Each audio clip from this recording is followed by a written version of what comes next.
In this video, we cover in simple terms the philosophies that underlie our training and programming. In the first episode, we listed the topics, and this is the second of 7 in the series. We will look at general training principles, how we came about developing our ideas that are relevant to squash, and we'll run through the XL3 fit, or 3-box model as we call it. Some principles apply to all sports training. The specificity principle reminds us that training needs to be directed at the characteristics particular to the sport. In the classic training cycle, we apply an overload or stimulus to a muscle group, and after a period of recovery, that muscle chain can operate at a higher level.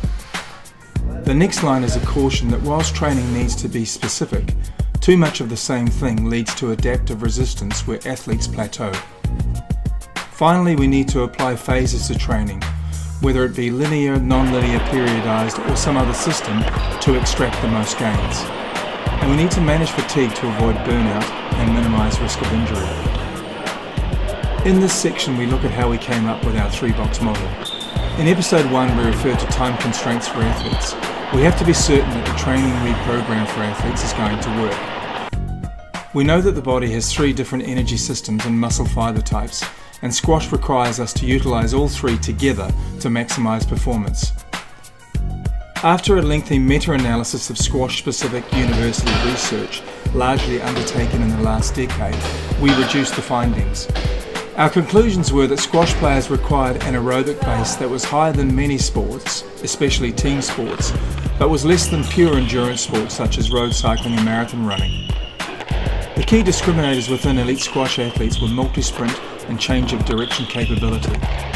In other words, higher ranked athletes were better at multi-sprint and recovery and were faster changing direction on court. Aerobic fitness was not predictive of world ranking, but an acceptable aerobic base was necessary. Game analysis since the reduction in turn height and changes in style of play are likely to magnify these conclusions. Matches are faster with the same number of average shots per rally occurring in significantly less time. Finally, we've looked at voluminous research and practice in other courts, athletics for speed and power, rugby and soccer for change of direction as examples.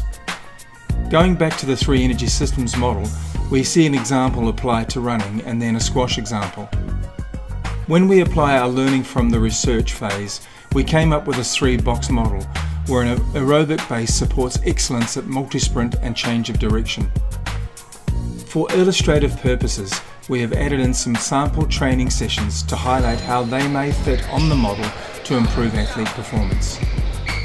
So to repeat our philosophy, it boils down to having the anaerobic engine to sprint repeatedly coupled with the power to explode around the court, all sitting on an aerobic base that allows the athlete to recover quickly and compete at their chosen level.